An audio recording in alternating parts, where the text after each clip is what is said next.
What's up, everybody? Welcome back to another week of Q&A with me, Stephen Ward. How's everybody's week been doing?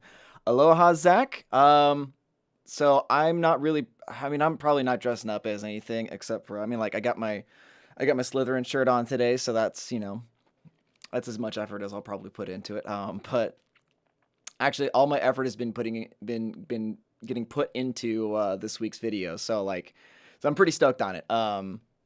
Let's see. Royo Contreras says, and do you have plans for a multi-FX floorboard with the power of neural? Not sure. I don't know if that's in the plans yet. What's up, Carl? How's it going? Zach, yeah, works for me too, man.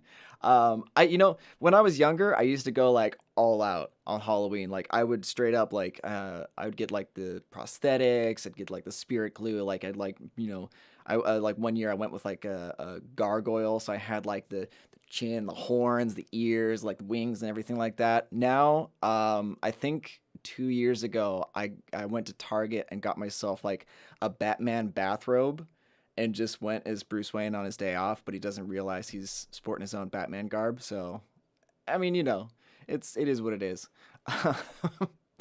But Modern Vintage, what's up, dude? Matthias, what's up? How's everybody doing this week? Oh man, it has been a crazy, crazy week. Anybody got something cool going on for Halloween? Anything? Giancarlo, what's up, dude? Good to see you again. James Yellow, what's up, dude? How you doing? Good to see you. All right. Anybody? Let's see. Michael D. Yeah, Modern Vintage is here as well. What's up? So, yeah.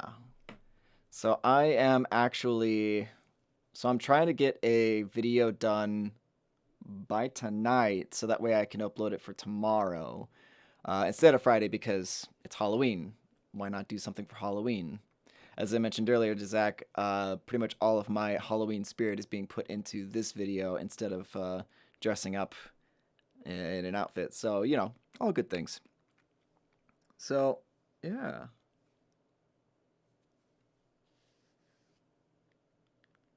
So Michael D says, my sister is having a Halloween party tomorrow night, and I'm going as Peter Steele of Typo Negative. My girlfriend is going as Ghost Bride. Dude, that is so awesome.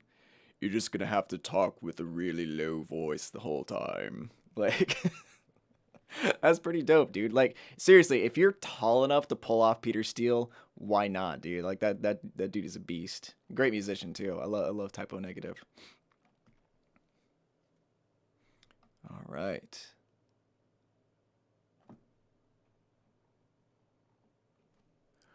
Okay, so let's see.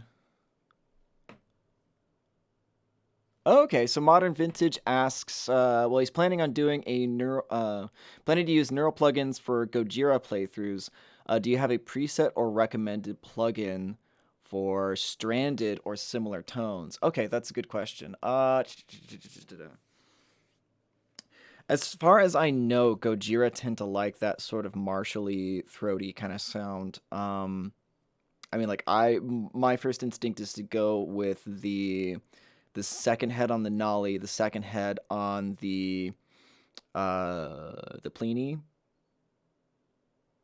maybe even the Nameless, but I'm not 100% sure. Or I would have to kind of check that one out for myself. But I think any of those three would probably work. I think that you have all of them, if I'm not mistaken. So yeah, no, like they really like that forwardy kind of warm tone to their guitars. So I would start there for sure. But no, I love Gojira. Lear, what's up, dude? How's it going? Good to see you in the chat, my man. How's the bass playing working for you? James Yellow says he's going to a Czech. Going to Czech. Pretty excited about the food there. Oh, you're going. Oh, going to the Czech Republic. Oh, great, great. That's awesome, dude. That's fantastic.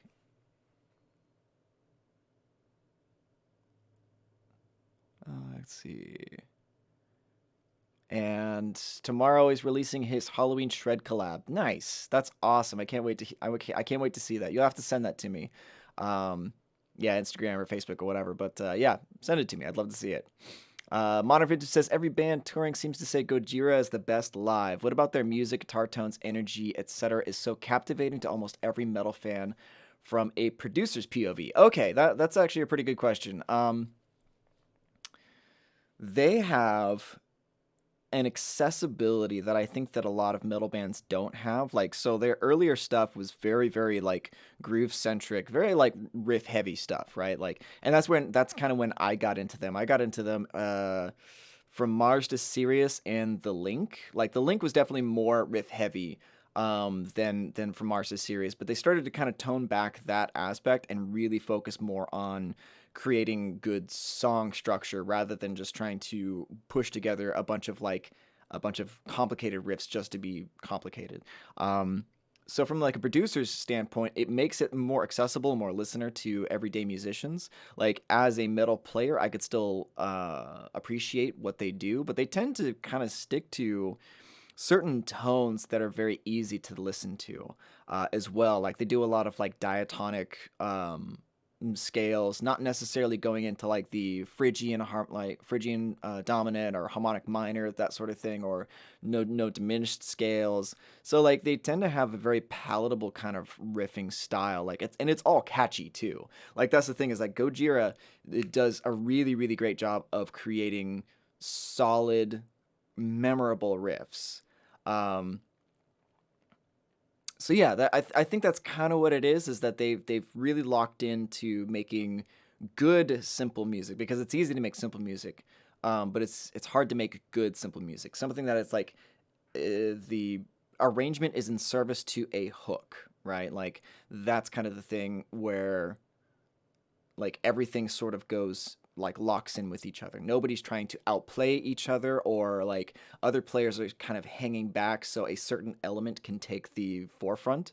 And that's kind of what I've noticed with Gojira, is that they have a really, really good sense of overall composition, a palatable scale choice, and just really, really good riff, like hook riffs. Yeah, if that makes sense. So yeah. Let's see.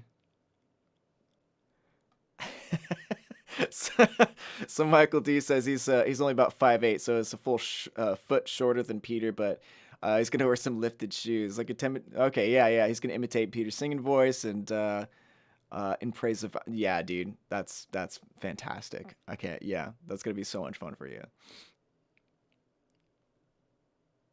Modern Vintage, yeah, no, absolutely. I like, I've been kind of planning on doing Gojira for a bit. I did. Um, it was the Four Styles of Nolly, I think, video that I did some Gojira presets with. So that would actually be a good place to start. But I plan on going into their stuff way more in depth for their artist video for sure. So like, you can kind of mess around with the presets that I have from the Four Styles of Metal with Nolly. Um, and just kind of see if that works. But if not, like I said, I'm gonna definitely dive into those a lot more pretty soon.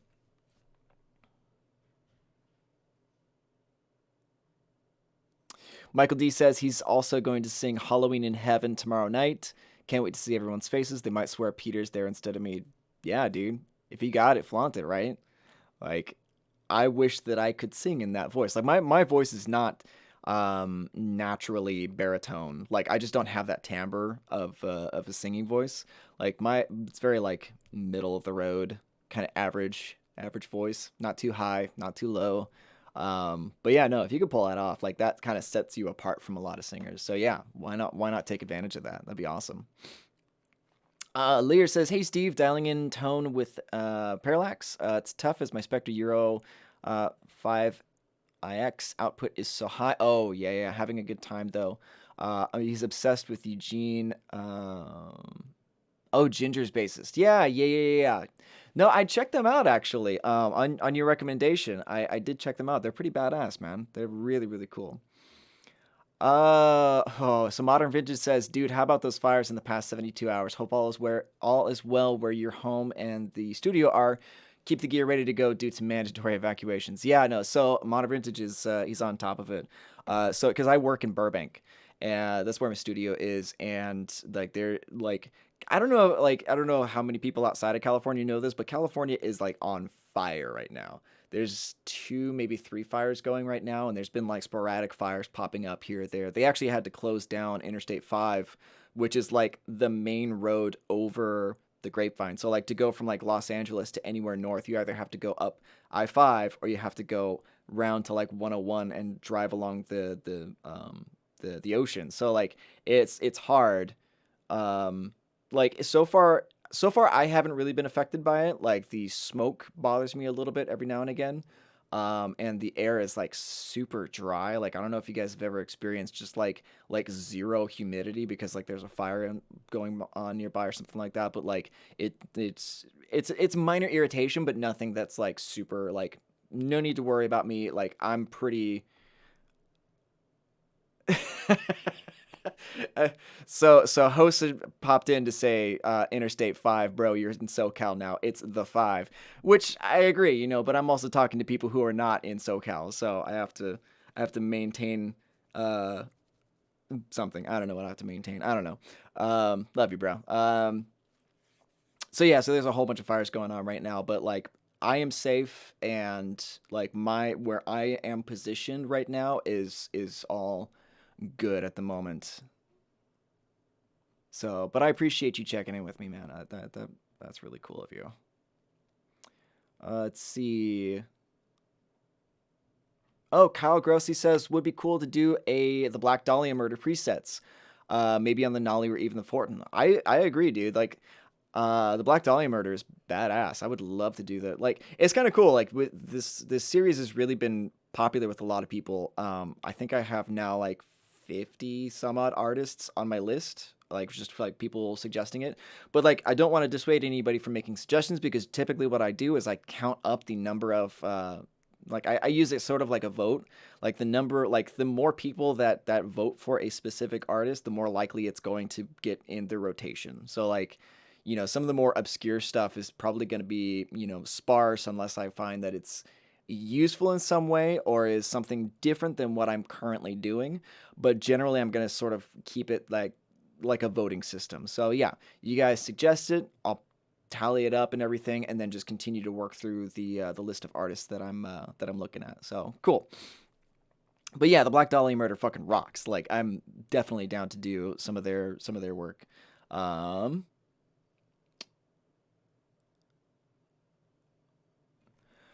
So Zach Manzano says, I was curious and tried the Waves PRS amp models upon opening the plugin. Okay, so period. PRS amp models. Upon opening the plugin, it said that if I don't have active pickups, I should use a buffered guitar pedal before the interface. Should I for Neural DSP? I have not had any issues going just straight into my interface, to be honest. Um, it says if you don't have like that's something that I would have to do some research on. But I personally have never had to do anything like that. Um,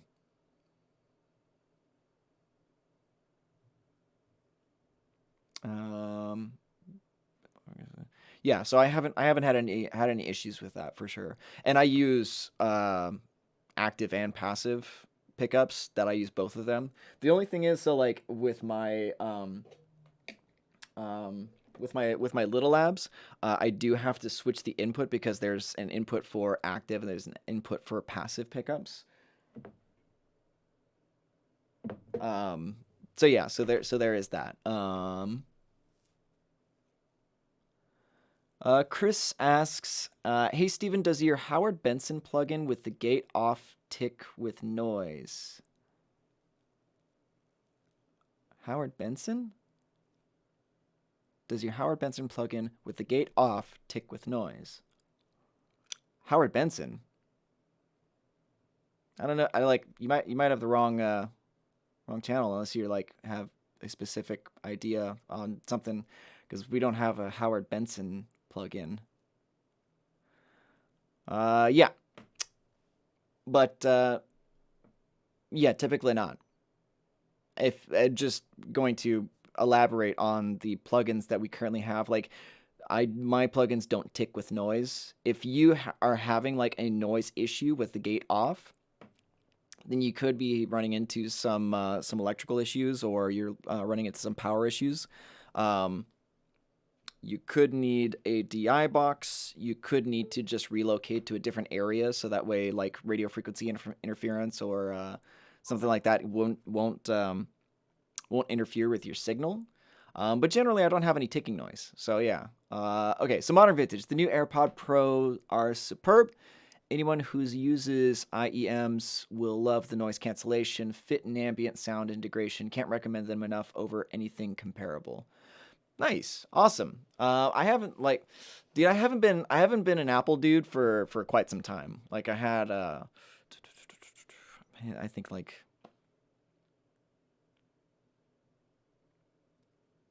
I like it's been so long I don't even remember the model that I had. Um, I've been on like the Samsung Galaxy S8 for many years at this point. I'm the sort of person that when I get a piece of equipment, I will run it into the ground before getting rid of it. Um, like you look at my vehicles and I have them over 5, 10 years or whatever. But like yeah, so um, but I haven't been a Mac guy in a long time. But those actually look very interesting. Like I definitely would be curious to try them myself. Um, I've heard that Empire Ears, which is like a molded in-ear monitoring system, is super good as well. So if you want to look into something that's a little bit more upper end, I heard that those are fantastic. I haven't used them myself, but people that I know personally, who are discerning in their tastes, speak highly of it. So. Rod Kings watched Ginger last night live. It was insane. That's awesome, dude. Yeah, I want to see them live. I watched like a rig breakdown with them, and they seem like really interesting people. So I really want to go out there and go out and check them out at some point.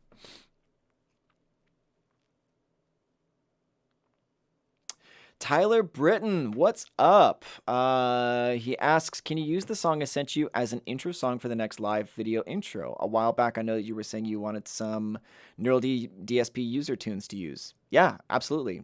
Send me the wave to my email, Steven at neuraldsp.com, and we'll do that. Just, yeah, send it on over. Because, I mean, I have some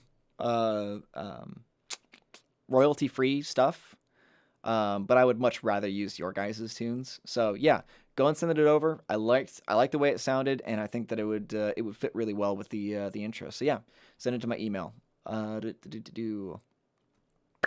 Okay, Kyle Grossi says Grossi. I'll say Grossi. I don't like Kyle Grossi asks thought on tune track drum software. What software do you use? So I just recently got the some Get Good Drums, and I'm really digging that. Like, I'm definitely not going to say that Superior Drummer or any of their products are bad necessarily, but like as as far as ease of use, the Get Good Drums like just smashed like immediately. Whereas the Superior stuff, like I tend to have to work on that a little bit longer. And the thing is, when I'm like I don't run on a normal schedule like other musicians where I can't take a month, 2 months, 3 months to work on a track and do mixing, do mastering. Like obviously there's a lot of engineers who don't take 3 months to just mix and master. But like um as far as like composing songs and writing the material, programming, composition, layers, all of that kind of stuff. Like I usually have to do things very fast. So I like things that allow me to become even faster. Um, because yeah, in this world of content creation, I have to be, pumping out good, consistent, quality content like every week. And so yeah, so the Get Good Drums have definitely got me there. Like I just got a pack today, put it on the song I'm working for, the song I'm working on for tomorrow's video.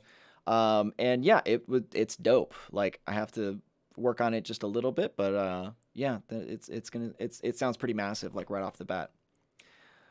That's why they called it modern and massive, I guess.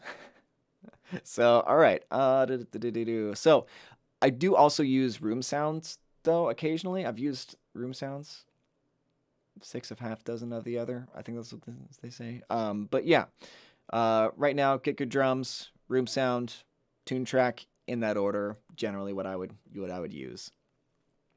Lear says that the Alice in Chains tone video really helped. I'm glad, dude. I really enjoy working on those videos. Like because I enjoy learning. I really do. But like the schedule that I have doesn't allow me to do a whole lot of extra, like extracurricular learning. So like being able to just like say I'm working on researching an artist, like that's pretty cool, and I get to really really enjoy that process. So I'm glad that helped.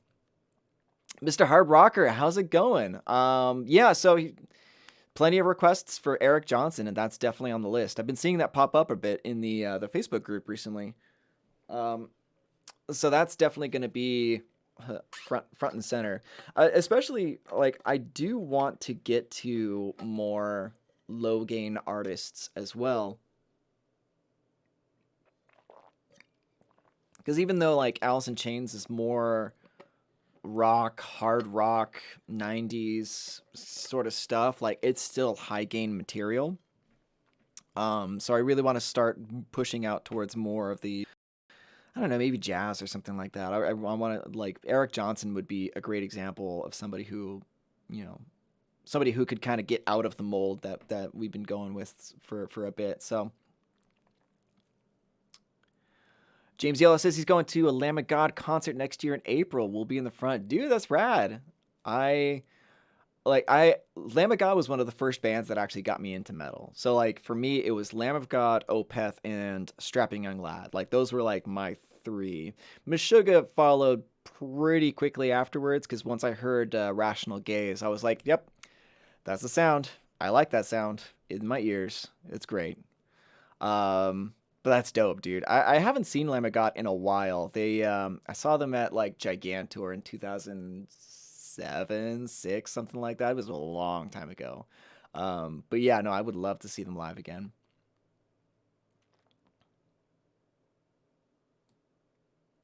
Zach Benzano mentions, yeah, so I have used the J Moss signature drums by Room Sound. So yeah, this is the specific kit that I used before in a couple of the videos. Um, Modern Vintage asks, do you think a lot of guitar tones from the new metal area were very similar? PRS, Mesa, Ibanez Mesa, etc. Seem to be most of that genre's rigs. Yeah, that's one of the reasons why I got my Mesa Boogie in the first place was because I was a big fan of Lamb of God. I heard that they played Mesa Boogies, so I was like, yeah, sign me up. But yeah, I mean, there's definitely different. There's like specific tropes that like bands and genres will fall into. Like, yeah, the new metal bands were definitely heavy on the Mesa Boogie, so they have like this very like sheen, like kind of like high sheen to their guitar tones. Um, oh yeah, Modern Vision says Howard Benson is STL, so he is in the wrong place, but.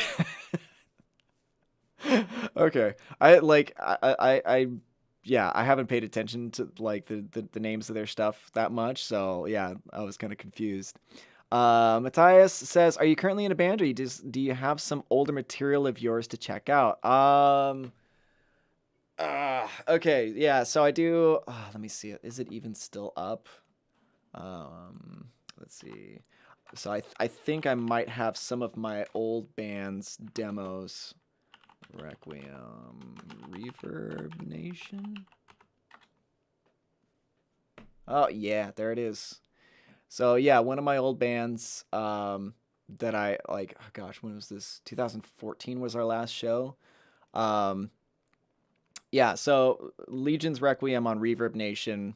You can check it out. It's not good. Um I think I think there's still some of those riffs that I like, but as far as like the audio quality, like there's something in me about like being an audio engineer that I'm like, I wish this didn't see the light of day. It was like the first like handful of mixes that I ever did, so it's not great by any means. But yeah. So if you check out Legion's Requiem, and check it out, like I think there's a bunch of stuff on Reverb Nation. I think maybe on Facebook as well. But yeah, so like that's like older stuff from 2014. I have like material that I wrote like 3 years ago, and I'll start rolling that out in the next like probably a couple of months, maybe 6 months, give or take. Because I want to go back and rewrite some of it. Um, and I think that it would fit with the neural DSP stuff because I'm going to be using that for all my bass. I'm going to be using that for all my guitar stuff. So yeah, so I think I'll start releasing it on this channel and we'll go from there. Because I want to put out some original material. Do. All right.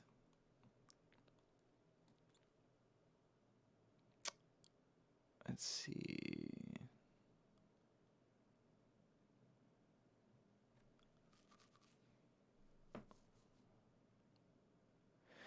Yeah, so Lear asks, any chance of band tone tutorials for bass? It might be harder as bass sits in the back of the mix, though.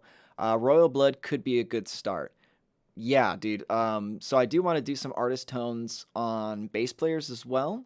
And that's a big thing. Like I really want to start putting out the call for bass players because I don't want that to be ignored at all. Because yeah, getting your bass right with the mix is super, super um, it's very, very critical, and getting that sort of mid range in the bass is difficult for a lot of people. Getting the low end bass to sit right with the kick, like it, and it all fits like together as one. Like it's hard to get like you have to have tones set up at the beginning, and they have to agree with each other. Otherwise, you're just like fighting against yourself like the whole time. Um, but yeah, so like I would definitely want to do something like that.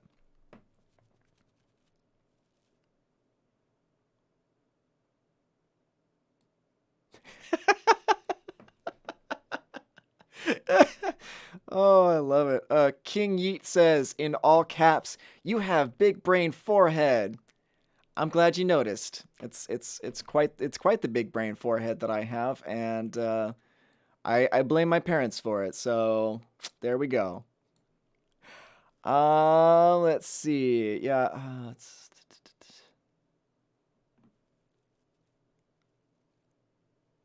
Modern Vintage says the Alice in Chains video is great. Presets even better. Something I loved is the positioning and proportion of you to the plugin.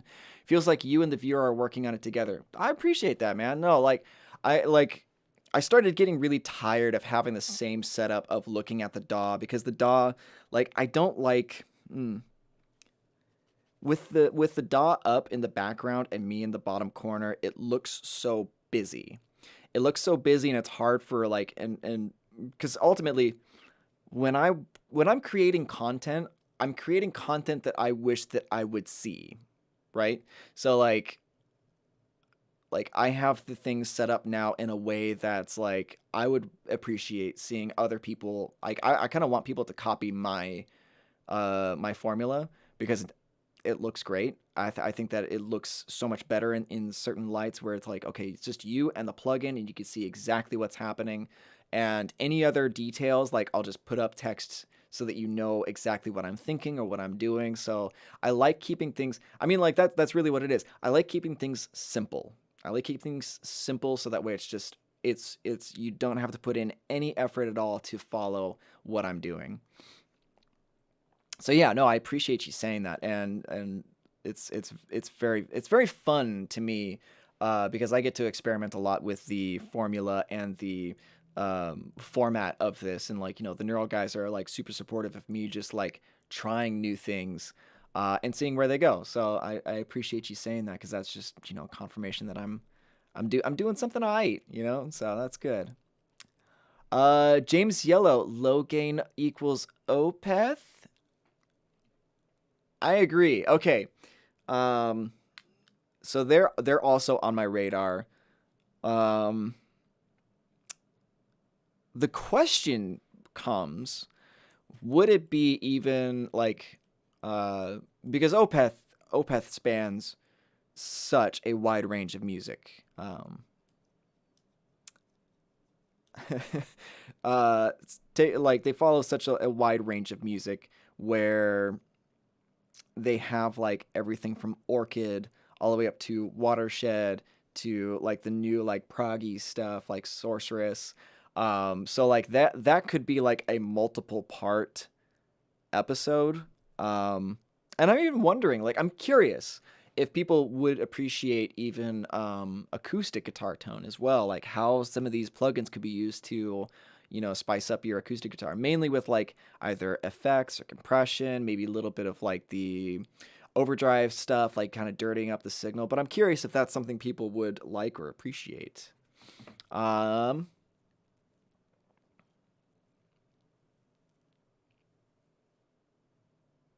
Awesome. Yeah. So Modern Vintage says best video shooting out there. Seriously, it looked perfect. Very easy to follow along in real time with the video in separate browser than the plugin. Yes, I agree. I totally agree. It takes a little bit longer to edit, but I think that the outcome is better because obviously, like I could just put up my DAW and just keep it there, and I can move plugins around and do whatever I want. But I feel like keeping the aesthetic of the channel clean and clear and concise is worth spending the extra time editing because occasionally I'll move plugins around so then I have to recalibrate where like the cropping is on the stuff, but those are details, but don't matter too much. But yeah, it's worth the extra time to make it look that much more professional. So I agree and thank you very much. I appreciate it. So Plugin Alley says, how metal is the cello next to you? Will we get an archetype cello award? Uh, it's pretty fucking metal, dude. It's pretty metal. Actually, I got it on the I'm using it on the video tomorrow. Um, just for like some spooky kind of stuff going, and I really like it. Chug says, I don't know about you, but I would kill for an archetype Mick Gordon. I agree, dude. Like I've actually been listening to him quite a lot recently, and his stuff is like that special blend of like just like groovy metal, industrial, and like it just kind of like it scratches an itch for me that rarely gets touched, and I really love his stuff. It's like I think the first I think the first time I really like paid attention to him was right after playing it was Wolfenstein. The new order, I think, or like the remake Wolfensteins that he did. And I was like digging the soundtrack. I was digging the soundtrack, and then it got to Herr Faust. That song, I think it's called Herr Faust. Let me look that up. And it has Herr Faust. Yeah, the song's called Herr Faust, and it's got Frederick Thorndal on it, and like that song, just like it just felt so good listening to that. Like I was like just shooting Nazis, and it's like, oh my god, this is the best thing in the whole world. So yeah, I love Mick Gordon, and I would definitely be into that as well. So Lear says, as soon as he used Parallax, his music changed completely. The low end compression is really nice. Agreed, dude. So not only like because there's like a tonal change, and there's also like the built-in compression which stabilizes that low end really really nicely. Um, yeah, no, it's a game changer, dude. Like I don't like I occasionally will use the dark glass. Normally what I'll do is if I want a little bit warmer tone, I'll I'll turn off the mid and high band on the parallax so that way I still have like that low end compression because I like the way it like makes that low end sit, and then I'll dial in a good warm tone on the dark glass and then high pass that low end out so that way I'm using the low end of the parallax and the high end of the dark glass. So that's normally what I would do. Let's see. Okay, so Lear says any recommendations for mid-range monitors? His budget's around £400. I mean, I can only speak from my own experience. Like the JBLs have been pretty good for me to learn on. Like I'm still using them currently. I'm looking to upgrade at some point, but they've been good about um, good to learn on and good to get like a handle on audio. Um, so the JBLs are pretty good. Here's what I would do. Figure out a way for you to get some like good mid-range monitors and then get SonarWorks so that way you can use their microphone. Like it's you either have to borrow a microphone from somebody else or buy one of their microphones. And that way what it is SonarWorks is a room EQ corrective software where you use their microphone and take samples of the room in like I think it's like something like 42 different spaces around your listening position, and then it applies an EQ to correct your speaker's EQ curve, which is really fascinating. But yeah, so that's what I would do. Get like a decent speakers and then get software. Get the SonarWorks, and that'll take care of you for quite some time. Like once I got the SonarWorks on my JBLs, I was like, oh, this is what I was missing. It's like having somebody take earmuffs off of your ears. It was pretty crazy how bad it was and how far I got on terrible sound. Uh, but yeah.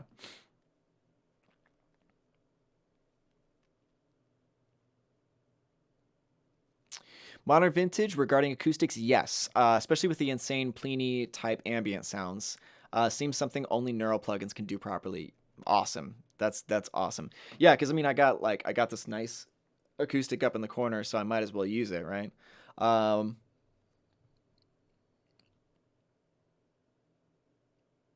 yeah. So yeah, James Yellow chiming in with I think it would be something nobody did yet, so he would be the first to the Opeth videos. Yeah, I think that would be dope. I was playing around today, and I was playing around with one of their songs off of Source, actually the song Sorceress, because I love that guitar tone. Um, it's really cool. I might I might even do a hybrid video or maybe like a two-part where I do some bass tones and guitar tones for Opeth, because like I said, they span such a wide range like of tones. Like it might be doing them a disservice just to do like two or three presets. So yeah, I'll think about that. I'll try and figure out a good schedule for that.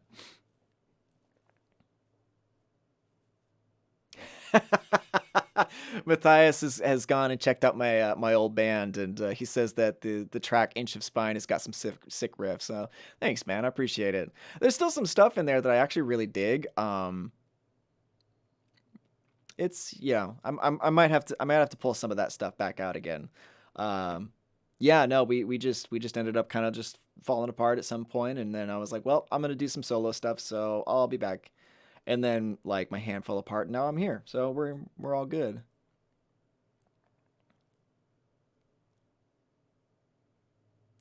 So Clement Duran says, is it Clement?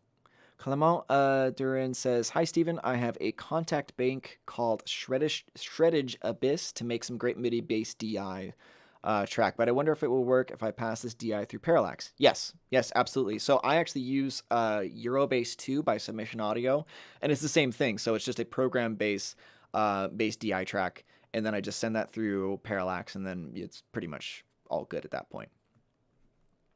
Drazen says he's waiting for Black Friday to buy Nolly and Parallax. It's yeah, those are my go-tos. Nolly and Parallax. I use those on pretty much every production nowadays. Aside from lead guitars, I really still love using the Plini. Um, Lear says it's a good tip. He's referring to using the Parallax for low end and the Dark Glass for the high end. So yeah, try it out with your physical stuff. Let me know how it works. I'd love to hear how like using the physical module would sound. Um, oh, Michael D says he'd love a archetype Matt Heafy. His playing and tone have opened up a new world of soloing for me. I even bought my first seven string to learn triviums into the mouth of hell we march. Dude, yeah, no, Matt Heafy was pretty big back in the day. Like there was like a period of time where it was sort of like a meme to make fun of him, but like that dude is talented as hell. Like, and I don't quite like understand why people were giving him so much shit. Maybe it was because he started off with a particular tone and then went with a different tone, which, whatever. I don't like. I'm all for letting the artist express who they are as long as it's authentic and original and interesting, like, whatever. Like, I'm a fan of Opeth, and Opeth does like straight metal and then pretty and then straight metal and then pretty again. So it's like they're gonna do whatever they want, and that just kind of showed me when I first got into this stuff that it's like, well, they're the artist and this is their expression. And I can expect or want them to do certain things, like, like I love um, Michael Ackerfeld's like guttural vocals are my favorite in metal. Like him, Randy Blythe, let's see, Phil Anselmo,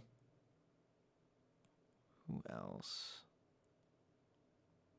Like those are probably like top three. If I had just off the top of my head, those are like top three. So like, yeah, Michael Ackerfeld, Randy Blythe, Phil Anselmo, like those dudes are dope. Like, but like Michael Ackerfeld's guttural vocals are so absolutely cavernously heavy, um, and he doesn't do them anymore, which is fine because that's his prerogative. Like he's the artist again, and he's gonna do his thing. So, um, how did I get on this topic? Oh yeah, changing artist tones. Yeah, sorry, I went off a tangent.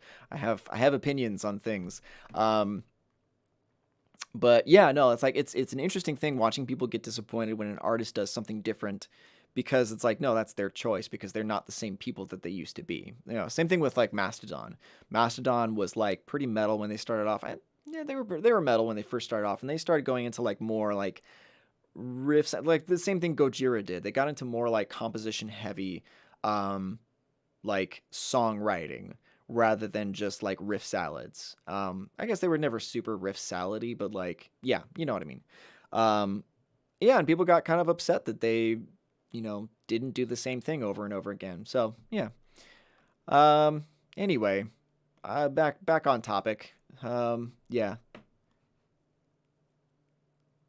All right. Karis1 says, any discount for Halloween? No. There won't be a Halloween discount. I got a video coming out tomorrow that's Halloween centric, so that's something, right? But otherwise, hang out and you'll see some stuff come up. I mean, like anybody who wants to get like occasional discounts on things, go to the Neural DSP website as well and sign up for their newsletter because occasionally they'll send out like 10-15% off codes or whatever for either certain purchases or certain plugins. So yeah, um, be sure to be on the email list because you're missing out if you're not. Just straight up.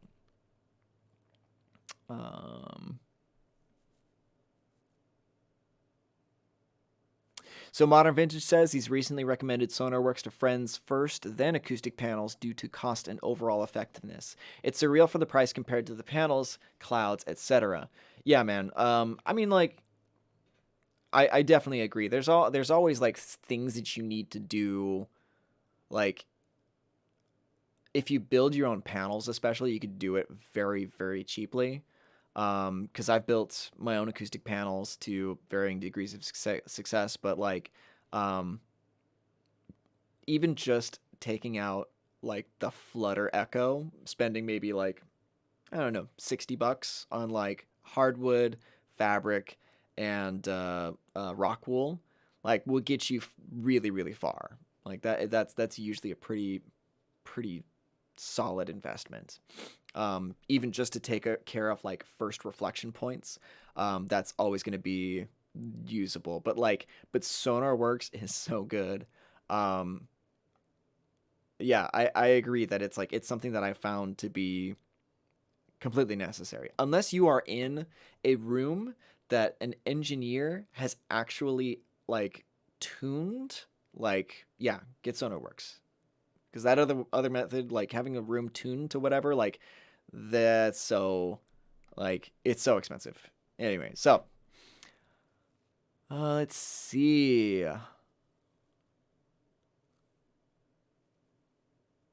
Nice. Clement says he'll buy the Parallax then. So his EP will have the Nolly, Get Good Drums P4, and Parallax. Dope, dude. Yeah. And if you want to put it up in the user Facebook group or something like that, share it by all means. If you want to have it on the intro to these Q&As, send it to me. I'd love to take a listen to it. Michael D says he thinks Matt's hair was the reason for him becoming a meme, but that's just me. Like, nice, nice. All right, yeah, man. Modern Vintage, yeah. So he says he's with me on the Matt Heafy thing. When Ascendancy dropped, it was so unique. He's like Hetfield regarding playing difficult riffs while singing intricately and always perfectly. I completely agree. Um, yeah, yeah. Ascendancy was really really good, and I loved it when it first came out. Um, Oh, Matthias, that's a good question. So Matthias says, when you do bass tracks, is the tuning for your bass exactly the same like your guitars, just one octave lower? Um, yeah. So normal. Okay, so I'll talk about what I tune my guitars to, first, and then I'll reference that to the bass. Um, like so, I have now my 7 string comparison, which I have like I'll have it either in B or drop A. In which case, if I'm doing that, I'll stick to more of a 5 string kind of setup. However, if I am playing like a 5 string bass that's just like tuned normally, right, to B or drop A. If I'm playing on my 7 string and I'm going down, like especially if I do like drop E on my 7 string, I hate the way that bass sounds in that same like lower register. So normally what I'll do is I'll treat my drop E guitars like I'll have like a standard E bass behind that. Um, so I think that's technically the same register, but you just have like that nice low end from the bass kind of supplementing the guitars, because when you get like an octave below that, like say you had like a 6 string bass and you tune that F sharp down to an E, that flubby sound, like it's not going to do you any favors.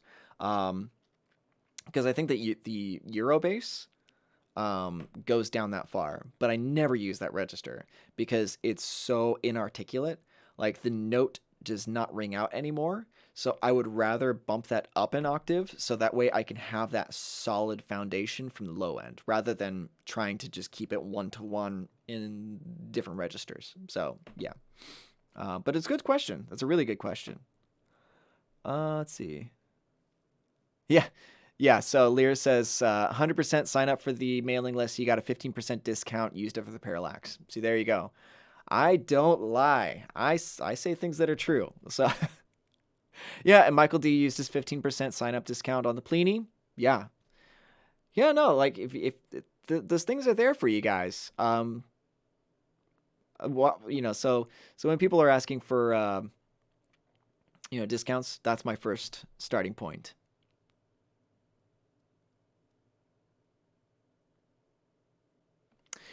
So Lear says that he needs to try out the Pliny. He has the Nameless, but he's heard nothing but great things about the Pliny, and I would agree. So I don't like I use the Pliny.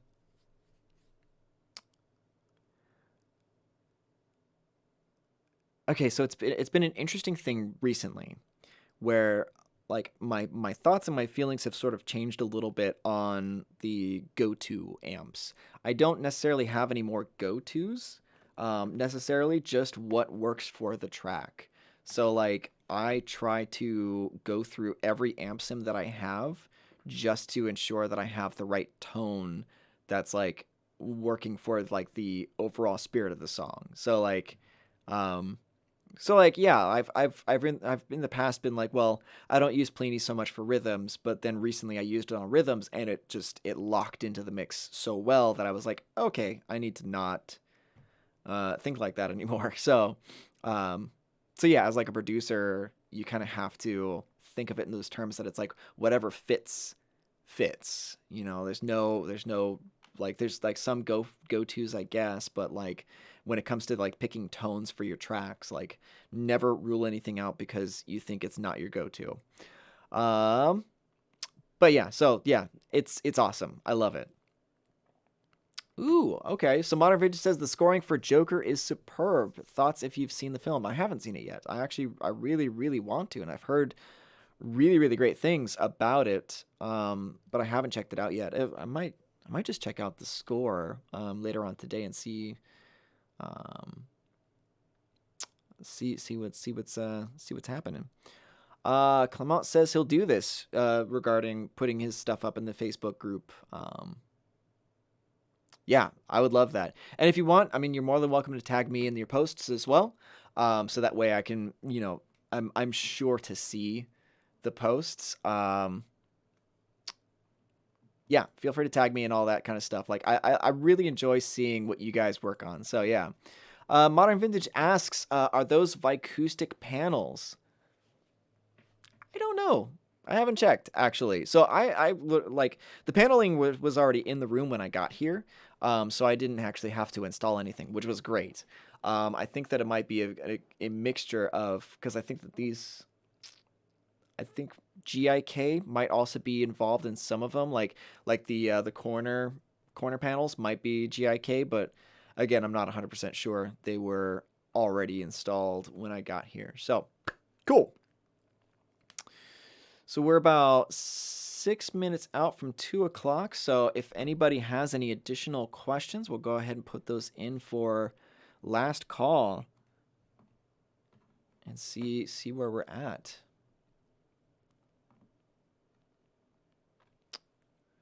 But yeah, otherwise, going to be continuing working on the video for tomorrow. It's a performance playthrough. So we'll see.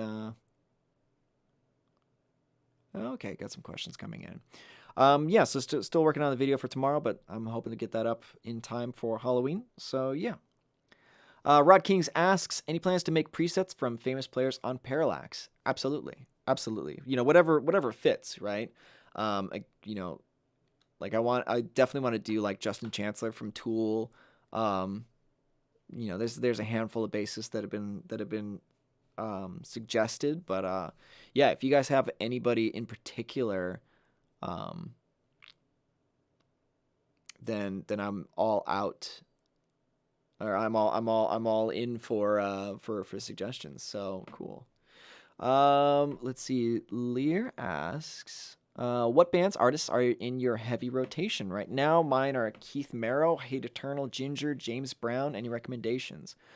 Let's see. Who's in my rotation? Generally I don't, I haven't really been listening to a whole lot of, let's see. I've been listening a lot to podcasts recently and audiobooks. That's generally what I kind of keep my free time filled up with, because I like learning quite a bit.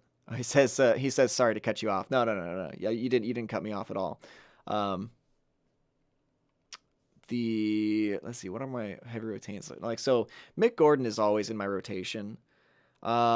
I've actually recently been going back through some of the Meshuggah tracks because I just want to kind of learn a couple of their songs. Clockworks,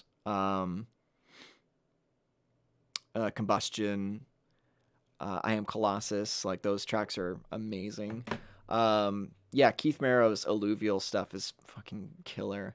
I kind of want to go back to some of the Faceless stuff, and relearn some of those tracks. It's hard for me to find the time to learn, or even just to listen to stuff just for leisure time, because I don't have any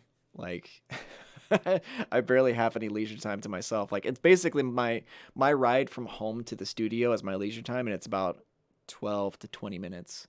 Let's see. But yeah, Gojira is always a good option. Who else? Some Cattle Decapitation even recently. Because we did that interview with Dave Otero, and the Cattle Decapitation album had just come out. So I've been listening to that a little bit, and I really, really dig it. I was never a really big Cattle Decapitation guy until just recently, listening to I think Monuments, Modern Man, something like that. It was 2 albums ago that I was like, oh, that's actually really fucking cool. Let's see. Tyler Britton says he'll send me an updated mix of the song.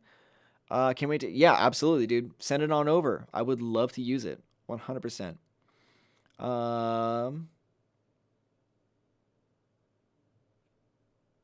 Let's see. Clement says maybe an archetype John Petrucci.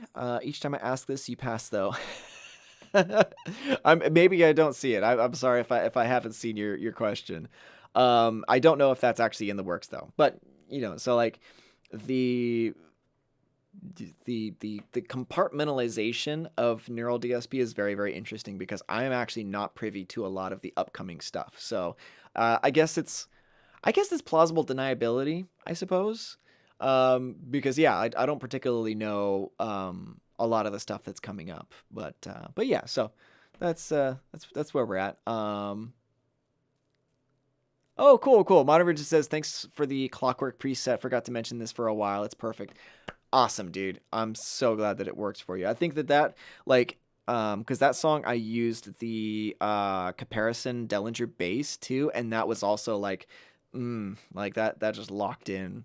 I remember when I made that preset, like that and the bass relationship just it just sank in. It just sounded so cool. Tyler Britton just says corn. Yeah, that's on my list, dude. I saw your suggestion. Ooh, Modern Vintage says a hybrid theory or Meteora preset video would be great. Blend of a plexi and a dual rectifier. Yeah. That sounds awesome. Oh, that sounds great. So, hell, you guys want to hear what I've been working on? I might just have the project up in my DAW if you guys are interested. So this is the video coming out tomorrow. I haven't quite finished the mix yet, but I'm getting pretty close. All right. So let's go ahead and get this going. So this one actually does have some cello in it too. Let me make sure that, yep, that's up. Great. Dude, Conquering Dystopia is fucking dope. Yes, James Yellow, dude, that's such like a riff heavy band too. Like they're pretty cool. So, all right, yeah, hopefully this doesn't embarrass me. We'll see where we're at. Yeah, okay, cool. So this is like Halloween themed, obviously. You guys will figure it out. It's pretty cool. It's pretty fun.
Yay!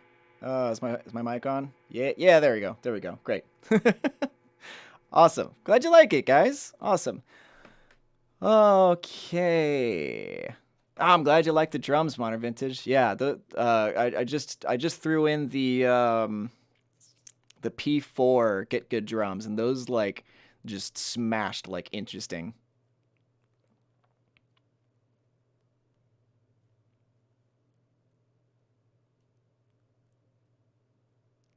Awesome. No, I'm glad you guys dig it. All right, cool. Yeah, yeah. So, it is, yeah. So it's a medley of like some of my favorite Halloween stuff, and Modern Vintage asks what plugin is the Ghostbusters lead. Sounds insane, dude. Let's see, which one was it? It was, gotta find my lead track, wherever the hell that is.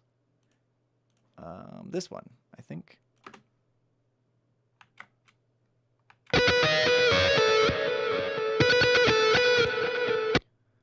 Yeah, Ghostbusters lead was Archetype Pliny, actually. So let's unfreeze this real fast.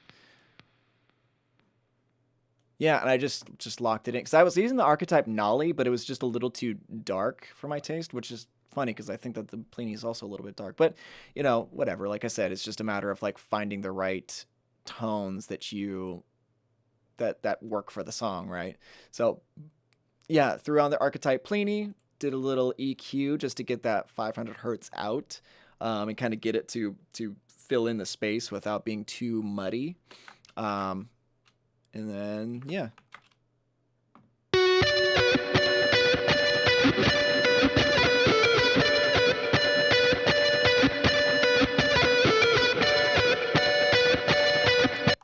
Yeah, and you'll hear some cello parts in here occasionally too, which was a lot of fun for me to do.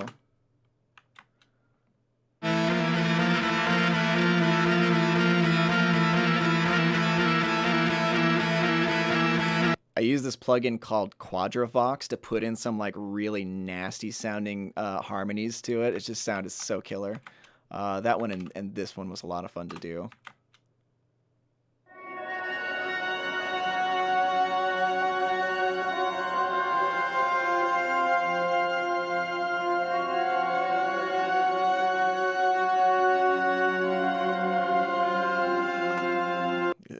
It's spoopy. I like it. Cool. Awesome. I'm glad you guys dig it. I'll be posting this tomorrow, so you'll see it up on the channel. Yeah, and with that, we'll go ahead and call it a day. Just want to say thank you guys for coming out and hanging out with me for another week. You guys are rad. I love being able to come out and hang out with you guys for like an hour every week, answer questions, get some good content, get some conversation with you guys. So, yeah, I love it, and I will see you in the next video.